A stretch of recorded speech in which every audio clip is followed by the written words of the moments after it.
Hey, what's going on? It's Bill Burr, and it's the Monday Morning Podcast for Monday, September 30th, 2013. What's going on? How are you? How's it going? Did you have a nice weekend? I had a great weekend. Do you like when somebody does that to you, where they act like they want to know what your weekend's like so they can just talk about their bullshit, you know? Did you guys have a nice weekend? I did. Well, let me tell you all the awesome fucking shit I did. Hang on, let me get my juice. I gotta get my juice over here so I stay regular. Oh, fuck! God damn it. You gotta be shitting me. I just spilt it all over my fucking drum kit. What an asshole. Ah, Jesus Christ. Well, you know what? I had a great weekend. Fucking week's not starting off. By the time this podcast is over, Christ, it's gonna be all sticky! Really? Did it really have to fucking land there? Juice gods, I just dumped it over again, trying to set it down on the fucking rug. Fuck! All right, hang on. I got to hit pause here. Son of a fucking... All right, I'm back. Jesus Christ. Not once, but twice. You know, what an asshole. Isn't it the fucking worst just owning shit? Remember that when you didn't own anything? If you're young right now, you don't own something, you fucking spill something, you don't give a shit. I'll get it later. I said I'll get it later. Now I got to be all concerned. It's fucking hilarious to see this stuff I'm drinking. Spill it on the rug. It looks like the goddamn Exorcist. There's like nothing left. Christ, this was going to be my breakfast. Yeah, I was in Chicago this weekend, right? So I ate like a pig. Because that's what you do there. You eat like a fucking pig and you grow a mustache. Even though nobody has a mustache out there that I saw. And they weren't really fat either. But I got to work at the beautiful Chicago theater, did 2 shows out there. And I'm not going to lie to you, it was a little overwhelming. That was, I got to tell you, it's like Royal Albert Hall is something that I would try and compare it to. I took a tour of that one time when I was out there in London. For you Led Zeppelin fans of Led Zeppelin, if you watch that fucking video, which to me is a new one, but it already came out 10 years ago, that has all their concert footage, that one from 1970. That's where that is filmed, Royal Albert Hall. And as far as the States go, the closest thing that we have to that would be the Chicago Theater, and I got to perform in it, and it was pretty awesome. And that's the end of that story. I'm still fucking pissed about this. It was a great time. So I want to thank everybody for coming out there. And you know what sucks? Is I was so fucking overwhelmed, I forgot I was going to sing when I came out there. You know? I was going to come out and be like, now this can only happen to a guy like me. Boo, boo, boo. And only happen in a town like this. So let me say to each of you, I could have done that. I could have had a great fucking time, and I forgot because I was too busy going like, hey, man, I got to make sure I do a good job here, man. This is like one of these big ones. So anyways, you probably ask yourself, hey, Bill, other than the usual effeminate aspects of your personality, why is it that you're drinking juice for breakfast? Why is it? I don't know why. Because I ate like shit this weekend, and then, I don't know, I ate something last week that my, I don't know, my body treated it like a terrorist cell. It was like, we need to get these fuckers out of this country immediately. And we don't care how many innocent people we have to take with it. All right? There's going to be some collateral damage here.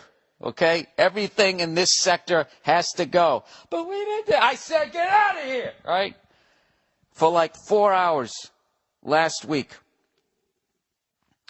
And it was such an effective, like, my body basically committed genocide on my large intestine. There was nothing left.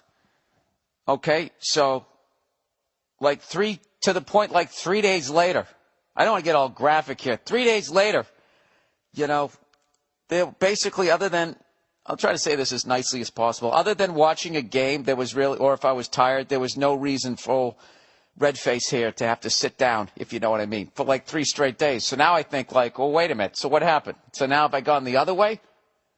And now am I in, you know, I went from fucking wide open to it's like adjusting a carburetor. It was too rich, and now I'm not getting nothing.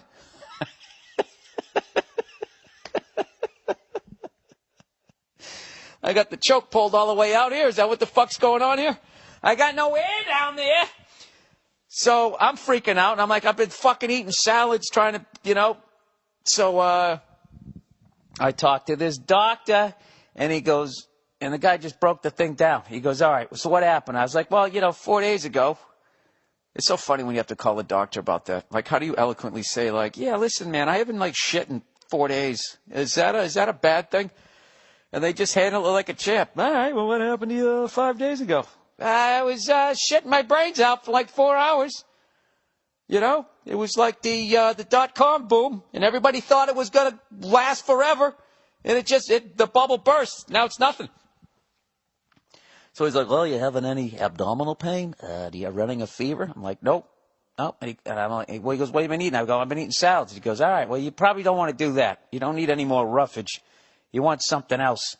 And he said, he actually said syrup. He said, go out, get yourself some pancakes. Or go have a waffle or something like that. Now, listen, you don't need to fucking tell me more than one time to go out and get some fucking pancakes. All right? With my sweet tooth. Okay? I'm a little light in the loafers over here when it comes to food. I don't mind a little sugar in my tank. So I go, all right, fuck it. So I'm in Chicago. So I go out and I go to get, I need some syrup.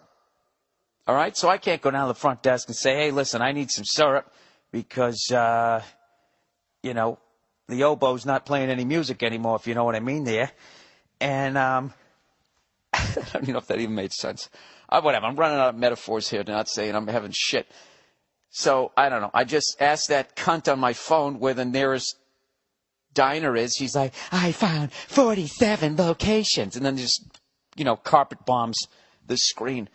So I pick one that's about 0.3 miles away, and I'm going there, maybe I'll just go in there and get a shot of syrup with an orange juice chaser.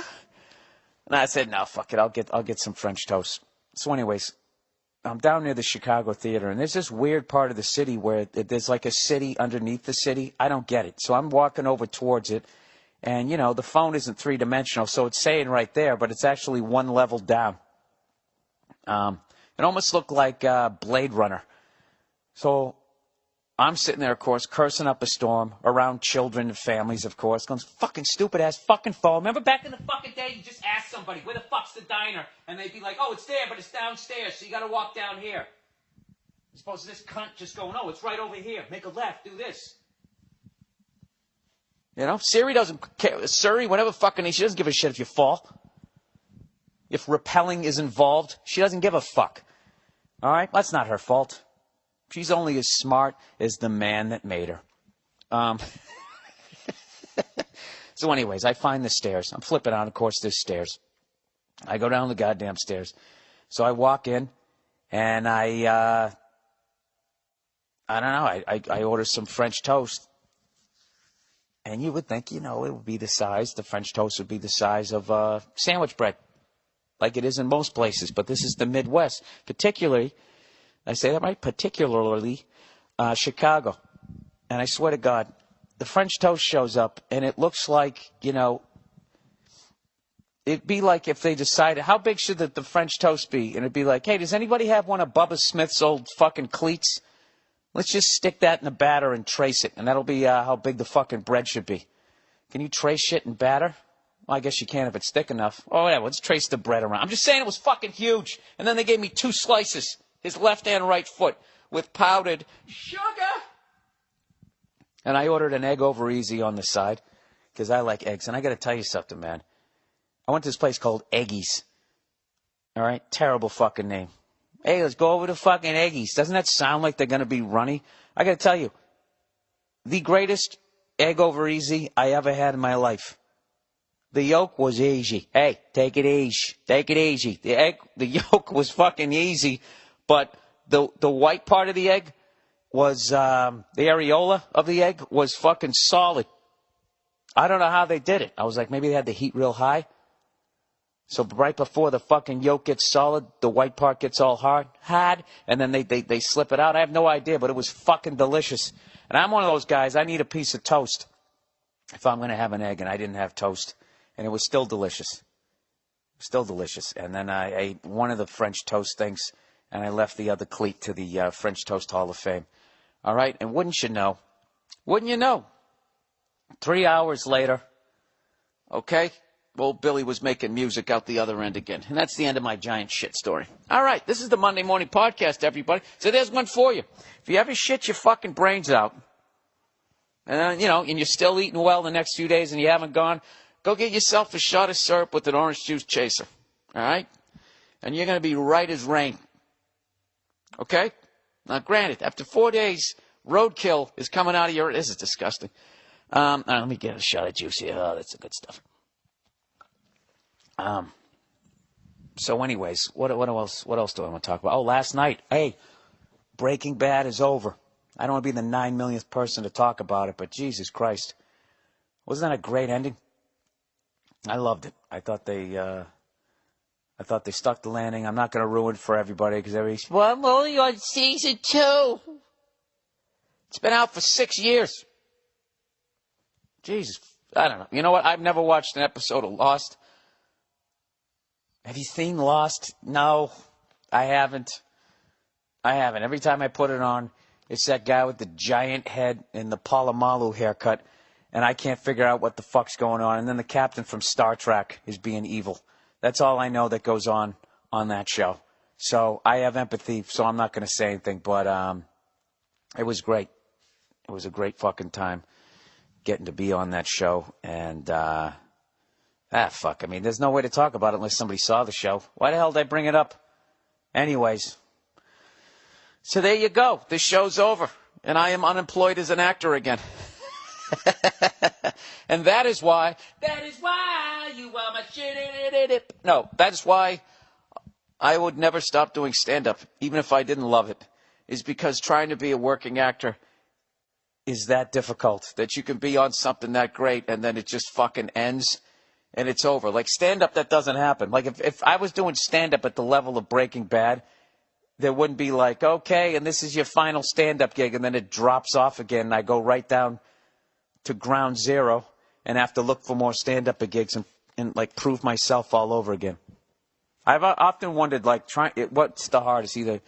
It's either trying to make it as far as show business, either trying to make it as an actor or trying to make it in a band. Band's a rough one because you got to split the money at least 3 ways, unless you're in the Black Keys, or if you're in the White Stripes, then you split it 2 ways. But still, you got to get along with somebody else. All right? And the more people you have in your band, the bigger chance that it's just all going to go to shit. Look at Guns N' Roses. All right? They had 5 people in the band. All right? They start fighting. So a couple guys leave. One guy gets asked to leave. Another guy says, hey, I don't like being dictated to, so he takes off. No Steven, no Izzy. So they bring in fucking Matt Sorum and Gilby Clark. Right? So you got 5 guys, and what do they do? Then they bring in a keyboardist, Dizzy. They got in horn players. All it is more people to be late to come downstairs to get on the fucking bus. And then the whole thing implodes. Everybody goes their separate ways. Right? The next thing you know, Axl has cornrows. Okay? Now, had that guy decided to just tell jokes, just to do stand-up, which would have been great. Wouldn't it be great to see Axl doing stand-up? Every time he tells a joke that gets an applause break, he does that little serpent dance to the side.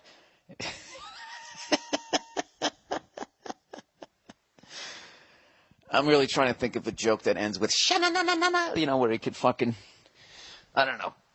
That might be a nice sketch. Axl Rose is if he was a stand-up comedian, he'd come on late. He'd probably still fuck it up. Not to have a little red-on-red crime here. All right? You got to hate when people do that. You got to hate when it becomes cannibalism here. I just completely lost my train of thought. Oh, I know what I was going to say. Wait a minute. How far into this are we? Oh, 15 minutes in. It's time to do a couple of reads here, people. All right? It's time to whore myself out. All right, let's do a couple here. All right, Dollar Shave Club, everybody. There are so many things in the world that irritate me. Spilling juice on my drum kit. I don't have a drum kit. It's a little practice pad thing, but I do have the DW 5000 double kick there, right? When I finally got fed up 10 years ago that I was never going to have a foot as fast as John Bonham, I said, to hell with it. Let me try to do this speed metal stuff. And that was just as hard, right? So now I got this double pedal, and it's just sitting there like, you remember those hair metal bands in the 80s? Where they'd be just playing 2/4 basic Phil Rudd stuff, but they still had the double bass drum kit. So when they did the drum solo, they could just be running underneath it and sound like, Neil Peart, whenever the fuck. When did it become Peart? Neil Peart, out of nowhere. It was Neil Peart his whole fucking career. Now I don't know. That irritates me. That it's not Neil Peart anymore. It's Neil Peart. So those are the things that irritate me. Hey, but when so many things can irritate you, why add razors to the list? It's time to stop milking your razor blades, people. I know with brand name razors, you're used to paying outrageous prices and exhausting those razors until they start looking like a rusty soda can. Well, guess what? It's time to move on. Dollar Shave Club delivers amazing quality blades to your door for just a few bucks a month. Never think about it again. All right? You're just standing there, bing bong, there's your blades for a month. They send you a pack every month so you can change your blades every week. That's awesome, man. Why didn't I think of doing this? I'm going to have to jump around like a monkey on stage every damn week. Anyways, I love these guys, and your face is going to love them too. They also got a new product called One Wipe Charlie's. It's a butt wipe for men, and it's classy.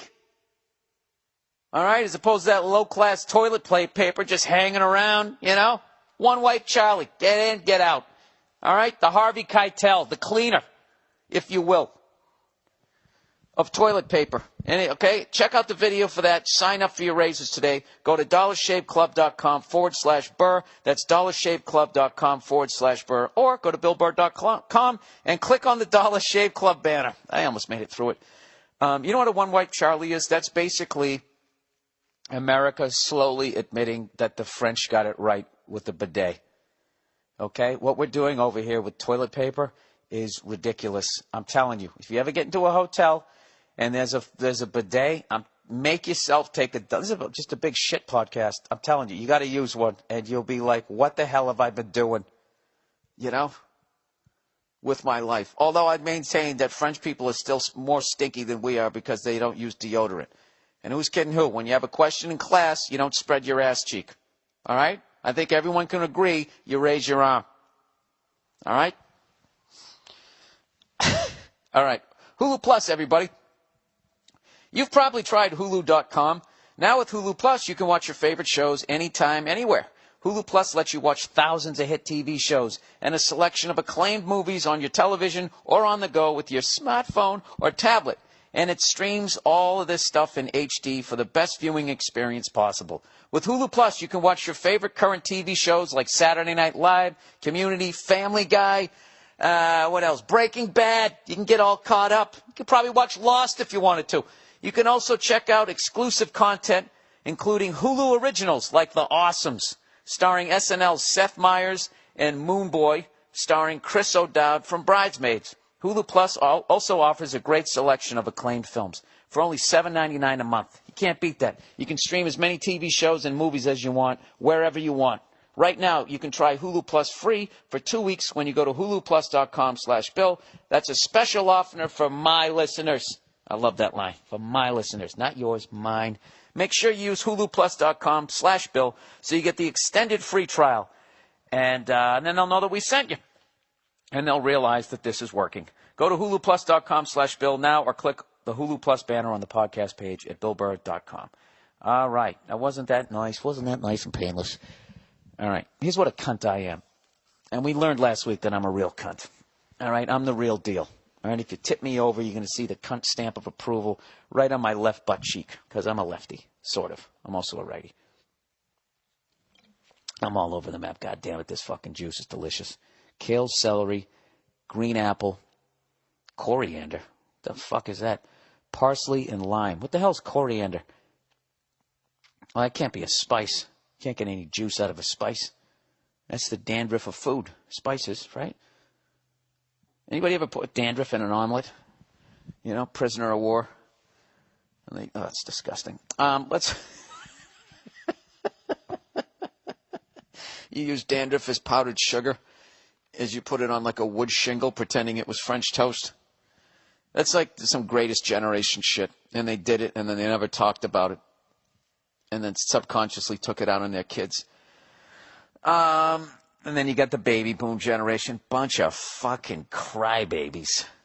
Oh, my God. Was there ever a bigger pussy generation than them? We don't want to go to war, man. I'm just making up shit, people. Don't take this seriously. Oh, you can. But I don't give a fuck. So I was talking about what a cunt I am. I'm driving down to get my juice today. My medicine. And, someone was texting me and all this type of shit. And I'm trying not to text while I drive, but I do. I text them back. I can't do your podcast today. I'll do it next week. Doing Kevin Farley's podcast next week. Yet another person on the All Things Comedy Network. So, by the way, I'll be on that next week. So anyways, I'm driving over to the juice bar. And I pull in. I get the juice, throw it in the bag, come back out. And there's like nobody there. I got a great parking spot. And all I want to do is just whip around, do a U-turn. Right? Like on Adam 12. Every time they got a call, they would never go in the right direction. They always had to turn around, right? And you just can't. It's like fucking out here in L.A. I swear to God, it's like the goddamn Truman Show. It says just know what the fuck you're going to do. So I go to do it, and out of nowhere, this fucking jerk-off, he just appears. Right? Right out of the fucking air. And not only does he block me from doing it, like I'm just starting to pull out a little bit, he pulls into the parking spot right in front of me. Front end first, and almost takes off my front end. And you know, like when you almost get into an accident, even when you're wrong, because I was wrong, because I should have looked. He had the right of way, but you get mad. Like I flipped out. Because I got scared, like, oh my God, I'm going to rip off the front of my car, and then it didn't happen. I was like, Jesus Christ, you fucking asshole! You start flipping out, and as you're yelling at the guy inside your car, there's that voice in the back of your head going, you were wrong. You were the wrong one. That happened to me like 3 times. Just fucking jerk off in front of me. I go around the block, and he's doing that driving where you know they're texting, sort of creeping along. And then all of a sudden, I know we're going real fast. All of a sudden, they're a good driver, and then they completely suck at driving. And it's like they're sober, they're drunk. They're sober, they're drunk. That is fucking classic texting while driving. And I pull up alongside of the guy, look at him. Sure enough, he's looking down as he's driving. And I go, look at this fucking idiot. Texting while driving. And literally, I had been doing it a half mile earlier. Probably making the same person do that. I'm such a fucking hypocritical cunt. At least I guess maybe I can hear them. Who the hell's texting me? Oh, Jesus Christ. These people know I spilled juice all over my rug and I don't have time for text.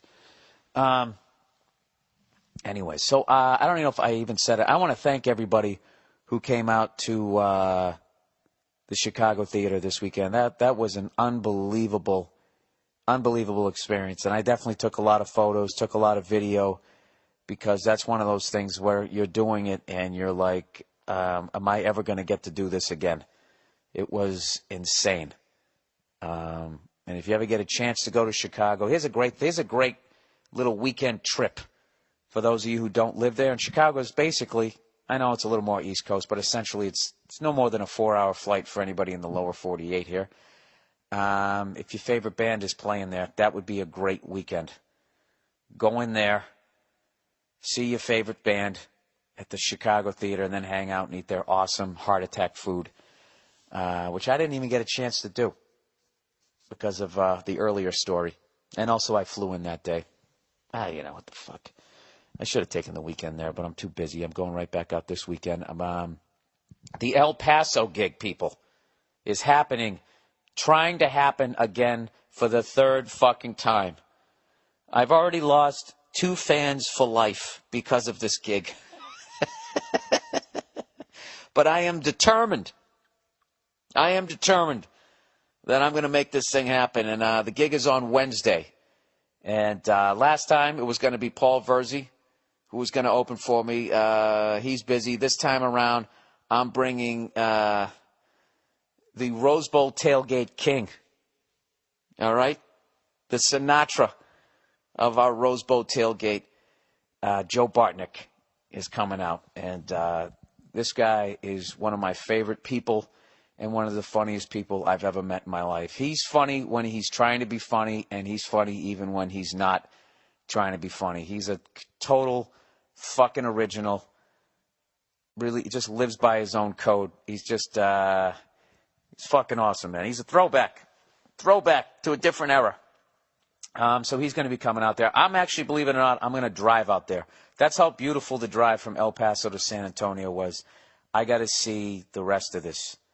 I got to see the rest of the Southwest. So I'm driving L.A. to El Paso. It's like a 12-hour drive, which that's not bad.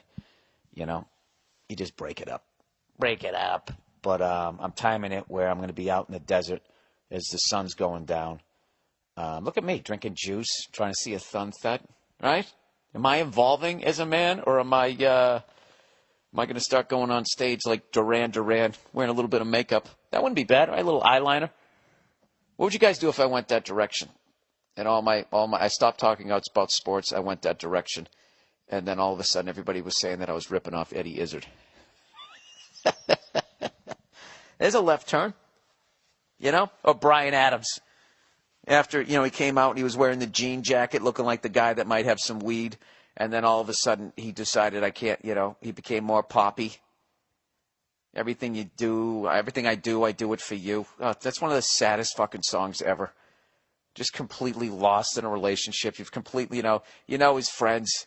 Hey, should we call up Brian? Nah, you know, ever since he met Julie, you know. Jesus, I never thought it would happen to him. Remember that? We used to fucking, we used to get fucked up in the barn, right? Whatever the fuck they did in that video. And then somewhere along the line, he spiked up his hair and put on some eyeliner. Jesus Christ. You know, when he was making that video, he was just saying to his manager, like, dude, this is either the beginning or the end. This better fucking work. And the manager was probably like, nah, it's a great thing. It's a great fucking thing. And then when it's shit the bed, his manager can't be found. Where the hell is he? All right, let's talk NFL football. Unfortunately, I didn't really see any this week. I was flying back from Chicago when all the early games were on, and then my Patriots were late night, and I didn't even get a chance to see that. Because this is what I did. I came home, and I got caught up on the scores just in time. I haven't even seen the highlights to see Seattle's big comeback or the Texans' big choke, depending on which side of the ball you're on. I know the Jets lost. All I saw was the first quarter and a half of the Patriots, and I'm happy that we were able to get past the Falcons because I feel like that's the first quality team that we've played. But I don't know. I already saw somebody was trying to say that we're the only ones going to legitimately challenge the Broncos, and I don't think it's going to be much. I don't know. You never know when Belichick is involved, what scheme he can come up with. And God knows you can frustrate Peyton Manning, but they look fucking amazing. So I wish that the Broncos would just play Seattle already because I want to see, two things. I want to see Seattle on the road against a team that good because Verzi's been telling me they're not good on the road. He almost called it with the Texans. They didn't fucking choke. I saw the picture on NFL.com. It's hilarious. Is Sherman, the beast there, running the ball back, and you get to see Pete Carroll. Pete Carroll is in full, I can't tell if he just finished going, woo, or if he's about ready to say it. But they're looking like fucking world beaters up there. By the way, I'm going to be up in Seattle this week, and it's going to be fucking hilarious because I'm playing this awesome venue. Plus, all the morning radio shows up there, I think for the most part, they played when I was singing We Are the Loudest. So there's a lot of pissed off 12th man people out there. So I don't know. We're going to see. We'll see what the fuck happens. I don't give a shit either way, to be honest with you. If something goes down when I'm up there, it's a very easy city to make fun of. So I think I can do more than 12 minutes. But I'm hoping it's not going to be. You know what is annoying about all those morning radio shows is all they did was, like now, they'll just edit right there. They won't have this part. They left out the whole part where I said I thought that Seattle was going to go to the Super Bowl and they look like the team to beat. They left out where I, didn't give Pete Carroll shit for what the fuck he did at USC because everybody does it. By the way, people who are still doing that Spygate shit, bringing up Belichick and that type of thing, like they always love to do with the Patriots. I was watching the LSU game. Unfortunately, they lost. Great game. Great fucking game against Georgia. And, dude, by the way, who the fuck did Georgia piss off with their September schedule?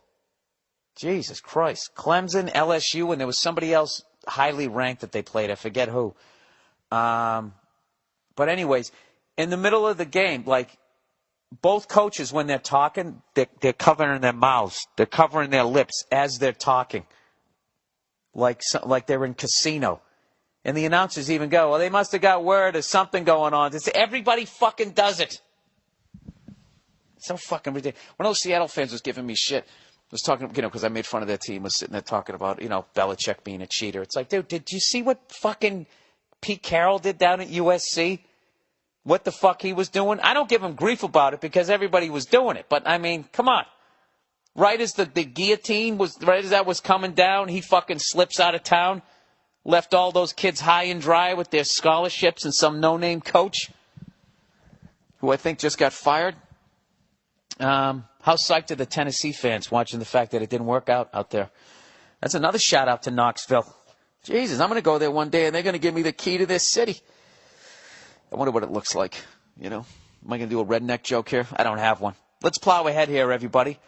So, by the way, I didn't watch much football because Verzi kept telling me how amazing the Lawrence Taylor documentary was, and directed by the one and only Pete Radovich, who's the guy who got me on Inside the NFL. So congratulations to him because I've heard nothing but rave reviews, and I sat down and watched it, and it was awesome. It was really awesome. And you know what? I don't know if it was the way it was edited, but there was a lot of shit that the media was doing to LT when he was under the influence that was bugged. You know what really bothers me is when somebody famous gets arrested and then the cops have to have a press conference.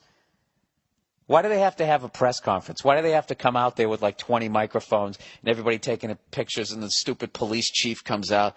At approximately 1:28 in the morning, we arrested Barbara Streisand outside of a Symphony Hall with what we believe was allegedly some crack cocaine. Why can't they just arrest him? Why do they have to have a fucking press conference? Why do they got to go out there and whore themselves out, go into hair and makeup, get some powder put on their face, right? Slick back their cop hair and walk out there, approximately fucking 6:28. Shut the fuck up. And then all the media has to sit there while LT was going through his shit, is sitting there acting like they're shaking their head when they're totally exploiting the guy for ratings. Now, granted, LT put himself out there like that to have it done, but I don't know. And I have to tell you something. In the documentary, there's something that LT's first wife does that is one of the things that I find most terrifying about women. And I don't want to ruin it for you. But she says LT cries at his daughter's wedding, and she comments on his crying, and then they cut to the funeral, and she reaches over and puts her hand on his forearm to comfort him after what she had just said is one of those fucking things that sends chills down my spine. But definitely check it out. It's fucking amazing. And if anybody knows just one of the cigars that LT is smoking, he looks like he smokes the greatest cigars of all. They have 2 bands on them. All right. So to me, in my ignorance, that's like the greatest cigar ever. It's so good it had to have a second band on it. I don't know. That's what I got. That's all I got out of it. That if I ever become a parent, I got to be there for my kids. And secondly, I got to figure out where LT's getting his cigars. But definitely check that out if you get a chance. And congratulations once again to Pete Radovich for doing an unbelievable job. That's one of those ones that immediately after I watched it, when I hit stop and it said if I wanted to erase it or not, I hit save. And, you have that save indefinitely. That's one of those ones I'm going to keep going back to because it was tremendous. All right. Where are we? Are we going to get into the letters at this point? Are we at that time? 34 minutes in? Hey, how come you can't protest without getting tear gas shot at you? All around the world. You know, they act like, we want to hear from our people. And you go out there and you're just sitting out there. All you're doing is you got signs and you're chanting. And then the cops come down there and they start pushing people around and they throw fucking tear gas. I don't understand. Why can't you do that? Why aren't you allowed to protest? Look, I understand if you go down there and you start breaking windows and that type of shit. But I actually believe, and I know you guys are going to think that I'm paranoid. If I was in power, I would just say, hey, how old's your son? Yeah, send him out there and have him throw a rock through a window so we can look justified when we get rid of these fucking people out here. I'm sorry. I'm going back down the fucking rat hole again. Somebody sent me a great rant that this guy went on a news program, and he was talking about the bankers. Because I can't even watch news right now where our government might shut down in a couple of days. But this guy was basically going off, saying all that banker shit that I was trying to say a few years ago when I started watching those videos, and everybody was saying, oh, yeah, these are fucking fat guys living in their mother's basements who they don't have any lives, and you're just, you're drinking the Kool-Aid and all this shit. Now, look, a lot of that stuff, we never landed on the moon. I'll give you all that shit. Okay? Maybe all of that stuff. 9/11's an inside job. I'm not talking about any of that fucking crap. But that banker shit, I'm telling you, that banker shit is dead on. Dead fucking on. It's not the left. It's not the right. It's those cunts right in the middle with money on both sides of the ball. It's those guys. And I have to tell you, dude, the fact that the president only makes $400,000 a year, and that just the way they frame it, like, oh, he's a public servant, and it's the biggest crock of shit out there. The only person who would take that job, you'd have to be the biggest fucking yes man on the planet just to get there. Who the fuck would run for a job where it costs $100 million to get it so you can make $400,000 a year? That isn't a red flag to anybody. Then you get to go around giving speeches $1 million a whack, like that isn't your kickback for fucking pushing through whatever they wanted. I just think it's so beyond corrupt. And I used to think shit like, I can't believe we're letting these pencil-pushing, banking pussies push us around. But it's not them. It's the fact that people will do anything for money.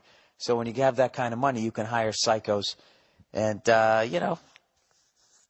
I don't know. You get that Lincoln Town car ride, the convertible in Dallas. All right. I spoke about it vaguely, but you know what I'm saying. All right. Let's move on. Okay, now I mentioned that I was going to go to Naples, and I might as well have said that I was going to go to Atlantic City. All right? Or downtown Detroit. Everybody is shitting all over Naples. All right, here's one that sums it up. Everyone says Naples is the worst. Words used to describe Naples: shit, trash hole, smells like wet rats. Great if you're into visiting the worst part of any place. If you do go to Naples, only use it as a jumping off point to Capri and Pompeii. Yeah, I mean, that's what everybody has been telling me. Everybody's saying, look, if you're going to Italy for the first time, go to Rome. All right, you're going there in December, so we won't be a big-time touristy thing, but there will be tourists. Use that as a jump-off point. Go to Florence. I mean, I heard Venice. I mean, the fucking place is underwater. I heard that, I heard that was kind of smelly. I don't know, but you know what? You guys, you talked me out of Naples. You talked me out of it. Now watch. Now here comes the other side. Don't listen to those fucking assholes. Whatever. I'm going to Italy. How could it possibly suck? Smash cut. All right, refugee. Here we go. The lovely Nia, everybody. Nia, do you know I spilt my juice all over the fucking place? The green juice. To Cleo, get off the bed. Look at her nose. Our fucking dog tried to get out of the goddamn cage again because the wind was blowing. Scratched up her friggin' nose. Pit bulls, I swear to God, Nia, once they get their mind on doing something, they're just going to do it, right? They're brutal. I didn't know you were coming down. Go plug in another microphone. Let's do the thing here. All right. Do you have the ability to Do you have the ability to listen while you plug that thing in? Yes. All right. All women think that they can multitask. It's the funniest fucking thing ever. I can. You can't. What do you mean? You can't, Nia. Yes, I can. Well, look, everybody can do 2 things at once. You can't. What the fuck are you talking? Play drums. I can do 4 things at once. What are you doing? That's the wrong one. Okay. Well, go just continue on. Huh? Continue. Listen, scientific studies have shown that studies have shown, one of my favorite quotes of all time, I actually saw this on TV, that basically if you do 2 things at once, they both suffer because you don't have 100% focus. You know what I mean? Does that make sense to you? Yes, it does. Okay. Am I on? Yeah, you are on. All right, here we go. All right. Hey, Bill. This is a refugee. Hey, Bill. Hey. Hey, Bill, I got to know you when I was a refugee in Turkey. I escaped from prison. What? Yeah, I don't know.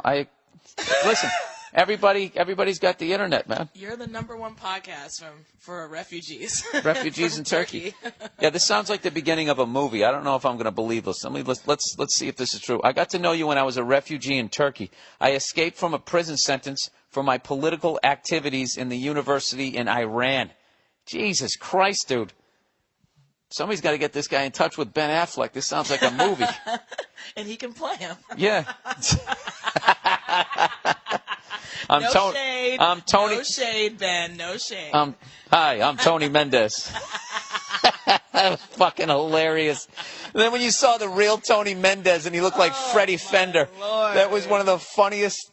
I liked Argo. Argo was great, but the end of that movie, no shade, Ben Affleck, but the whole movie is going, I'm Tony Mendez. Are you? If anything would give that guy away, it would be his last fucking name. Listen, man, you need to go get more of a tan or grow a fucking mustache. We both looked at each other when he said that. We're like, what? Mendez? No, I was actually sitting there in the movie going, wait a minute, is that Italian? Maybe he's Mendez, hey, no. And I'm like, no. Paisan, Mendez. I go, hey, before it, that makes it Italian. And then the end, when everybody looked like the person, but then when they showed Ben Affleck, and then they cut to Tony Mendez, it was this fucking guy. It was really far away. It was profile, and it was completely shadowed. Oh yeah, everybody else was a close-up. It was like full body shot with another white guy in there that he was shaking hands with. It you're like, oh, maybe Ben's playing the white guy. Oh my God. He's Tony Mendez. Well, right there, it just shows you what an incredible actor he is. He played Tony Mendez. All right. Hi, Bill. I was a refugee when I was in Turkey. I escaped from a prison sentence for my political activities in the university in Iran. Since I was a kid, I always loved comedy. Isn't this fucking great? This is why I love this shit. Look at this. This is Billy Redface coming out of Iran. There were only 2 funny magazines in Iran, and I had all their issues since the beginning. Yeah, this is how lucky we are. Well, okay, yeah. They had Mad Magazine, Iran, and National.